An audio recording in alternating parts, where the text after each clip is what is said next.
Summer 1940, it had taken only weeks for Europe to fall. Poland, Norway, Denmark, and France, the nation that had held the line for 4 years in the previous war, had collapsed in just 6 weeks. Between Hitler's unstoppable war machine and the rest of the world stood only one thing: a stretch of cold water just 22 miles wide. And beyond that water, a stubborn island that refused to surrender. To the German High Command, it was already over. Hermann Göring had promised Hitler he would destroy the Royal Air Force within a fortnight. But that summer, as the first and greatest air battle in history erupted over the English Channel, there was something the Germans didn't know.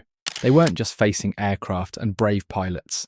They were up against an invisible shield, painstakingly built over years. Welcome to Britain's history.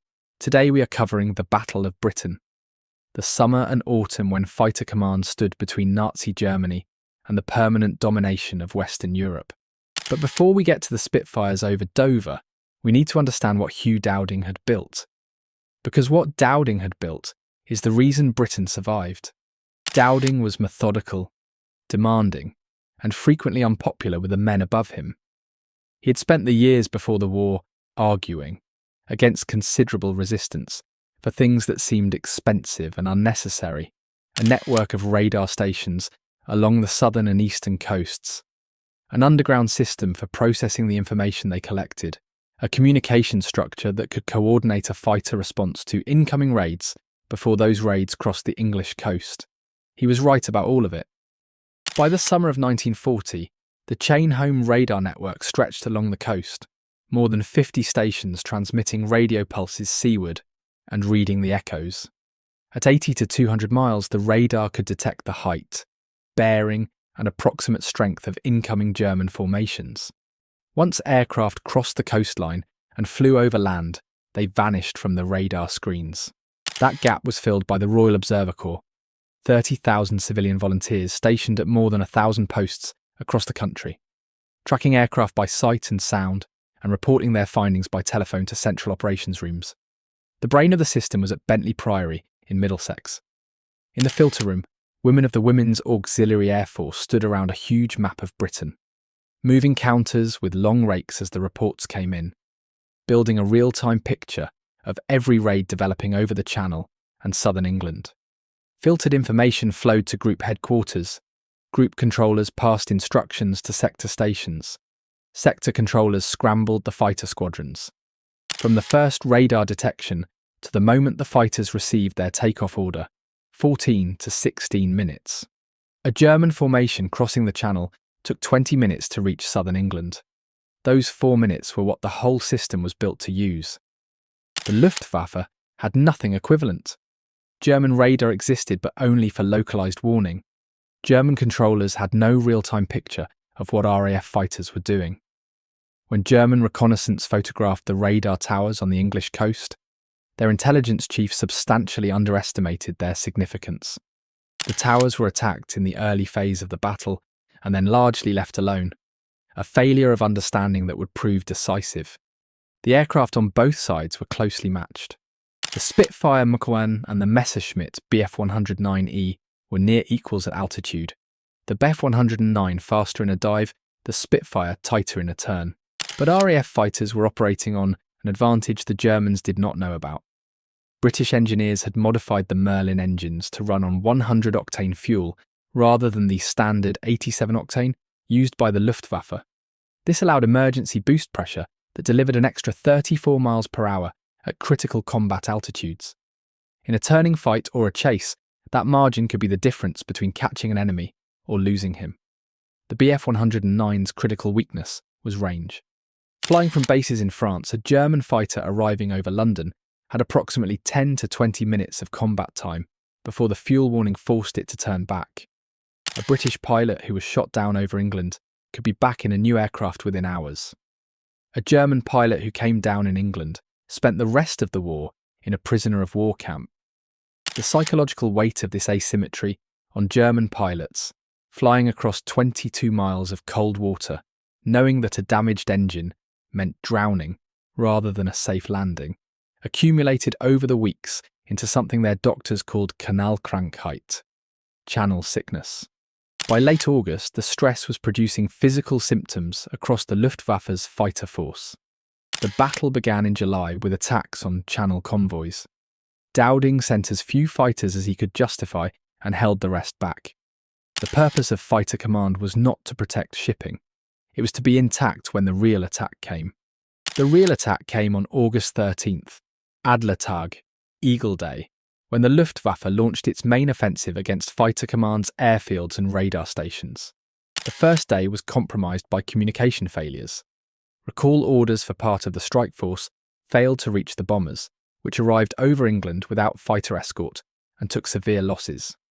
It was characteristic of the organisational problems that hampered the German campaign throughout. On August 18th, both sides suffered their heaviest losses of the entire battle. The Junkers Ju-87 Stuka dive bomber, devastating against ground forces in France, proved catastrophically vulnerable to defending fighters when operating over England. After that day, Göring withdrew the Stukas entirely. The aircraft that had symbolised German air power across Europe could not survive in British skies. The most dangerous phase for Fighter Command came in the final days of August and the first week of September. The Germans had finally found the right targets. The sector stations, the nerve centres that coordinated the fighter response, were being hit hard. Biggin Hill was struck so severely that operations had to be run from a vehicle in a field. The communication structure that Dowding had spent years building was beginning to show serious strain under the weight of concentrated attack. On the ground, the system was being maintained by people whose names were not in the newspapers. At Biggin Hill, during one of the heaviest raids, the communications lines were destroyed and 3 women of the Women's Auxiliary Air Force refused to leave their posts. Sergeant Joan Mortimer continued operating her telephone exchange in the middle of the armoury, surrounded by explosives, while the raid continued. Section Officer Elspeth Henderson and Sergeant Helen Turner kept the communications lines open until the building was on fire. All 3 were subsequently awarded the Military Medal, among the first women to receive the decoration for gallantry under fire. The sector station kept working because of them. Then on the night of August 24th, the course of the battle changed. Because of a navigational error, a German bomber formation, tasked with attacking oil facilities, went off course in the dark and dropped its bombs on central London instead. Churchill ordered an immediate RAF raid on Berlin. The bombs that fell on Berlin caused little physical damage. Their effect on Hitler's decision-making was enormous. He was furious. Göring had promised that no bomb would ever fall on the German capital. On September 7th, Hitler ordered the Luftwaffe to shift its targeting from the fighter airfields to London itself. For the civilians of London, what followed was terrible. 57 consecutive nights of bombing, fires visible from 50 miles away, entire districts reduced to rubble. For Fighter Command, it was a reprieve at the moment it was most needed. The pressure on the sector stations lifted. The radar towers that had been under attack were left alone. Dowding's pilots had time to sleep, to recover, to repair their aircraft and restore the organisation that had been coming under unsustainable strain. The infrastructure that Göring had been dismantling, piece by piece, station by station, was given time to be rebuilt. The pilots who fought the battle came from across the world. Of the approximately 3,000 who flew with Fighter Command during those months, around 20% came from outside Britain. Polish and Czech airmen, who had already watched their own countries fall, flew with a ferocity that impressed everyone who served alongside them. The 303 Polish Squadron, flying from Northolt, became the highest-scoring unit in Fighter Command in the final weeks of the battle. 126 confirmed victories in 42 operational days. Their commander later said that without the Polish contribution, he was not certain the outcome would have been the same. Canadians, New Zealanders, South Africans, Australians, and a small number of Americans who came voluntarily despite their country's neutrality completed the international force that defended England's skies. September 15th is now commemorated as Battle of Britain Day, and the reason is what happened when the Luftwaffe sent its largest assault of the entire campaign against London. Keith Park, commanding 11 Group from his underground operations room at Uxbridge, committed everything he had. Winston Churchill was visiting that day and asked how many reserves were available. Park told him there were none. Every aircraft was in the air. What the German formations found over London was not the exhausted remnants of a broken air force.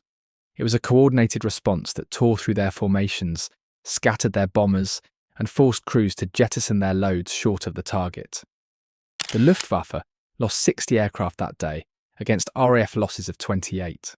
More significantly, German aircrew watching their formations break apart over London understood something that Göring had been telling them was impossible. The RAF was not finished. It was not even close to finished. 2 days later, Hitler quietly postponed Operation Sea Lion indefinitely. The German Navy began dispersing the invasion barges that had been assembling in the Channel ports. The battle did not end on a single day. Through October, the Luftwaffe continued with fighter-bomber attacks and high-altitude sweeps, probing for weaknesses and trying to maintain pressure. Fighter Command continued to meet them. The weather deteriorated as autumn settled in, and the pace of operations slowed. When the official dates marked the battle's end on October 31st, the fundamental fact was unchanged. The Luftwaffe had not achieved air superiority, the invasion had not happened, and Britain was still in the war. The men who won it paid a price that the numbers only partially capture. Of the 3,000 pilots who flew during the battle, around 500 were killed. Hundreds more were wounded, burned, or taken prisoner. The average age of the pilots was 22. 2 of the men most responsible for the outcome were removed from their posts within weeks of the battle ending. Hugh Dowding, who had built the system that made the victory possible and had husbanded his resources with the judgment that the situation demanded, was replaced in November 1940. Keith Park, who had commanded 11 Group through the worst of the fighting, with a tactical skill his opponents later acknowledged as exceptional, was moved aside shortly after. The internal politics of the RAF High Command, which had run against both men throughout the battle, achieved in peacetime what the Luftwaffe had failed to achieve in 4 months of combat. Both were eventually honoured. Neither received recognition at the scale the outcome justified. Churchill's words, spoken while the battle was still being fought, remain the most precise description of what those months meant. Never in the field of human conflict was so much owed by so many to so few. What the few preserved went beyond Britain. An England that fell in 1940 would have been the end of any possibility of a Western Allied victory in Europe. There would have been no base for the American forces that arrived in 1942. No launching point for the North African campaigns. No platform for the Italian landings. No staging ground for Normandy in 1944. The liberation of Western Europe. The end of the Nazi occupation of France, Belgium, the Netherlands, Denmark, Norway. All of it depended on the survival of one island in the summer of 1940. The pilots who flew 4 and 5 sorties a day, the radar operators who watched the screens through the night. The women who kept the telephone lines open while buildings burned around them, the Observer Corps volunteers who stood in fields and listened to the sky. They held the line at the moment when nothing else could. That's what happened in the Battle of Britain. That was the story of how a brilliant system and a few brave pilots saved a nation in 1940. But I want to hear from you. What do you think was the absolute most critical factor in winning the Battle of Britain? Was it Dowding's radar network, the 100-octane fuel, or the sheer courage of the international pilots? Let me know your thoughts in the comments below. If you enjoyed this deep dive, please leave a like and make sure to subscribe to Britain's History for more untold stories of our past. Thank you for watching, and I'll see you in the next one.